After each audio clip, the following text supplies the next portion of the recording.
This is the Volvo XC90 Excellence, the most expensive and exclusive Volvo ever created. Where we're used to seeing the XC90 as a 7-seat SUV family wagon, the Excellence seats only 4 in pure, luxurious comfort.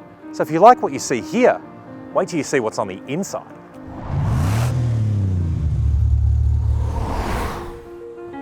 Now, the Excellence is not going to be the volume seller. It's essentially a statement of the best of Sweden when it comes to style, design, luxury and technology. So how do you spot one from a regular XC90? Well, you've got these new 8-spoke 21-inch diamond cut alloys. There's exclusive badging on the side and at the rear, and some extra chrome trim here around the glass house. We said it's the most expensive Volvo ever made because it's roughly twice the price of a standard XC90 at about $180,000 on road. For context though, that's about half of what you'll pay for a long wheelbase executive 4-seat Range Rover, and let's not even start on the Bentley Bentayga. Now, the Excellence is based on the top of the range T8 drivetrain, which means under here, this is a 2-litre twin-charged, both super and turbo, 4-cylinder petrol engine, and it's good for around 235 kilowatts. Down the back between the rear wheels is a 65 kilowatt electric motor, and there's a range of battery packs running along the length of the car.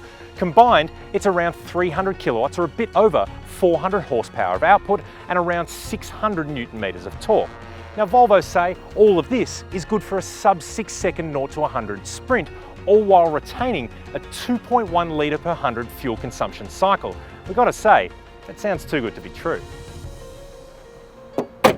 Now, before we jump in, I will say that as a package, the Excellence is a really beautiful looking car. This colour is called Magic Blue Metallic and is one of 10 choices available, and does a fantastic job in really setting this thing off to look a little bit more special than just a regular XC90. But nowhere more so is that true than in here. Well, now this is nice. In the back of the Excellence are just 2 of these terrifically comfortable seats. It's perforated Napa leather, and they're both heated, ventilated, and feature multi-mode massage functions. They're electrically adjustable for backrest support, thigh support. You can even adjust your lumbar and your bolstering. Plus, this touchscreen here allows you to turn on the cooling, heating, even chill or warm your bottle holder here, should you have bought, say, well, a thermos of soup. Further note too to how important the backseat passengers are in the Excellence, you can move the front passenger seat forward or backward and out of the way to give yourself a little bit more legroom. There's also a pair of movable footrests if you're not as tall as I am, but if it's not just about the comfort and more about the amenities, well, the Excellence has got you covered as well. There's a pair of these custom Orifice crystal champagne flutes that you'll note have no bases on them because they fit perfectly into this Orifice crystal holder here. Now, if you like your drinks at the right temperature, between the seats is a fridge. It's big enough to store 2 750ml bottles of your finest champagne, as well as chill the glasses for later use. But if it's not all about drinking and having fun, you can do some work in the back of the Volvo as well. Under here, there's a 240-volt outlet, another pair of USB points, plus these lovely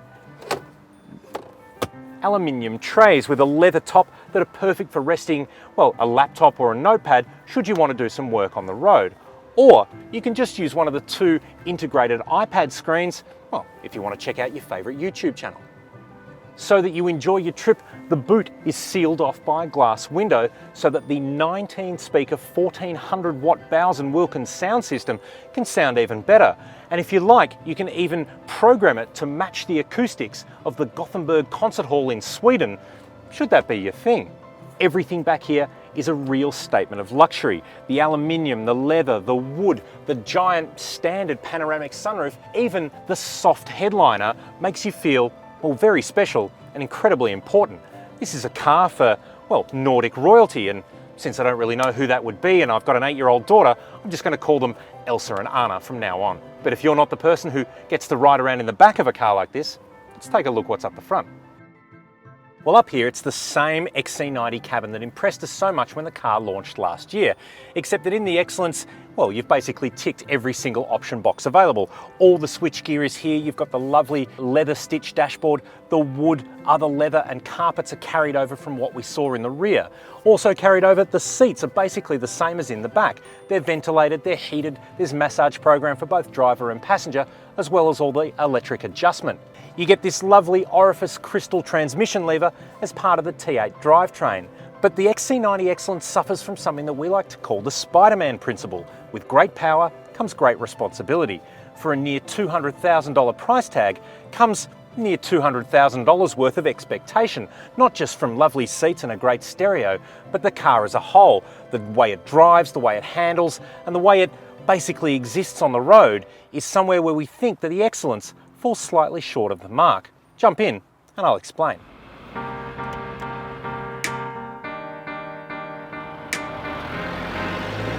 Well, first, let's preface what we're about to talk about by saying there is absolutely nothing wrong with the XC90, the T8 or the Excellence. It really is a beautiful, beautiful car. It's just as we said, to ask close to $200,000 comes a level of expectation for the way that things perform and things behave. The first being basically the T8 drivetrain. Now the combination of the 2-litre twin charge engine up front and the electric motor down the back actually works really well, but it just doesn't have that effortless smoothness that say some of the 6-cylinder Germans do. There's no squeeze and respond kind of feeling. You really do have to work the little 2-litre quite hard. When you do, it gets up and boogies. It just sounds a little bit raspy and may delay a little bit. But it's just probably not what you would expect for a car of this caliber, remembering too that this weighs more than 2.2 tonnes without your VIPs on board. Even the way the hybrid system works isn't quite as polished as what you find in, say, the X5 hybrid. You can tip the shifter down into a B mode, which is for braking, which allows the car to store the regenerative braking. You can feel a lot of extra friction on the driveline. But even then, it only starts to store the batteries back to around 30%. Now that's there to protect the life of the battery. So if you set off without a full charge, you will find that the car will chew through that as quickly as it possibly can. The goal of the system is to reduce your fuel consumption as best that it can while retaining an element of performance. So you'll feel the engine kick in. It's a very, very minor kick over too, by the way. The change from hybrid to petrol and then back again, even on start-stop, is actually very smooth. But your setting off in the morning with a fully charged XC90 range will be around 35 kilometres. By the time you reach the end of the driveway, that'll have dropped to 30 kilometres. And in reality, it sort of sits around 19 to low 20s, which is in the same sort of ballpark as cars like the X5, but it just doesn't seem to have the same amount of smoothness. You can get a display on the touchscreen here that shows you what's happening, how much petrol, how much electricity you're using, whether the motor's being charged, but you don't get a readout for how well it's charging. You can't sort of really manage that EV role. And even as a whole, the range of the car is quite compromised.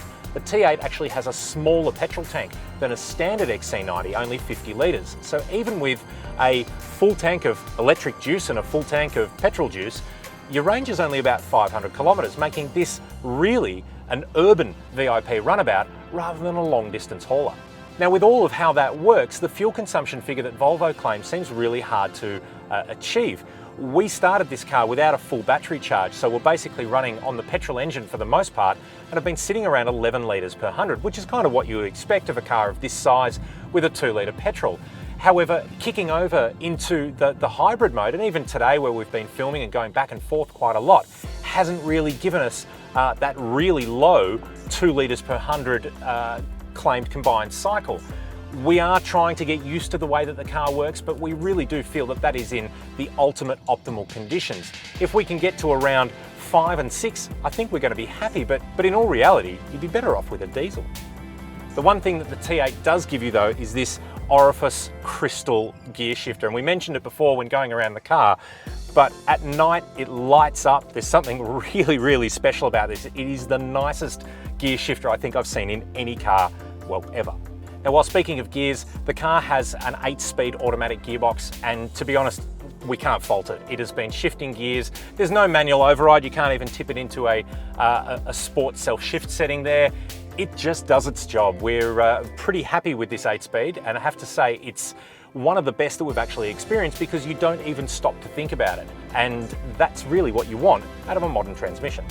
Another area where a premium SUV like this needs to excel is in ride quality. And while the Excellence does run on air suspension, it still just doesn't quite hit the mark for that effortless, supple ride that you want out of a high-end SUV. Now, the air setup is actually an adaptive system. The car raises and lowers depending on which of the drive modes you've got it in. You can actually have it set to a really low access height when you park it, which makes the car look even cool when stopped.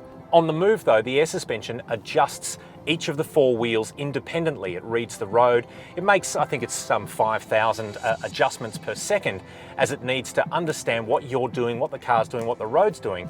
And while that sounds really cool on a brochure, it doesn't really translate into a super smooth ride, and you can find the XC90 still jarring over sharper man-made edges. Now, that's not to say that the Excellence is unsettled on the road, far from it. It's actually a really competent tourer and is a delight around town. It's just that over some harsher bumps, whether it's an expansion gap or a railway crossing or even some poorly surfaced roads, you can really feel the car feel, well, just a little bit fidgety, which is not really what you want if you're karting around, well, Elsa and Anna in the back for one. And even then, as we came through that roundabout and over some bumps, you could hear the crystal glasses sitting in their little holders chink together. Now, that's not much, and it really is the epitome of first world problems in my car's crystal glassware occasionally knocked together. But I don't want to hear rattles in a car like this. I don't want to hear my glasses chinking together in a car like this. I want silence. And actually, talking about silence, the car is actually really quiet, particularly when you're running on battery mode on a lovely, well-paved road with that insulation from the boot.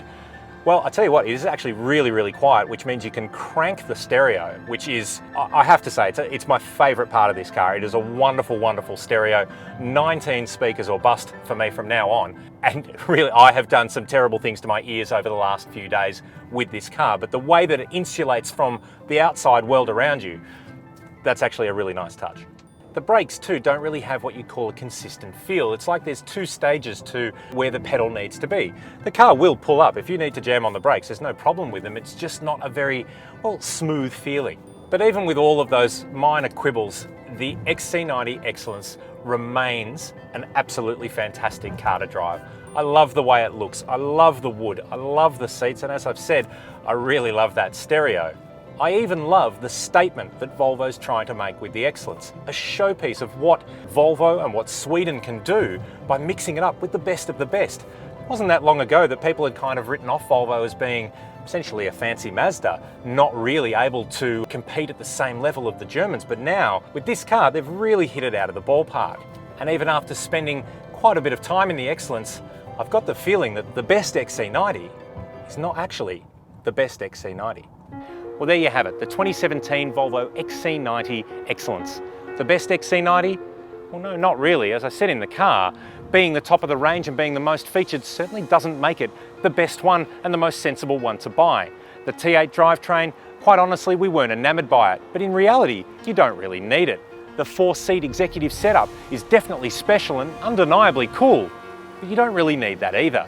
In fact, the best XC90 would be something a little lower down, say an Inscription D5, where you can option up the nice seats, the great massage, even the lovely wood and that fantastic stereo, and save around $50,000 in the process.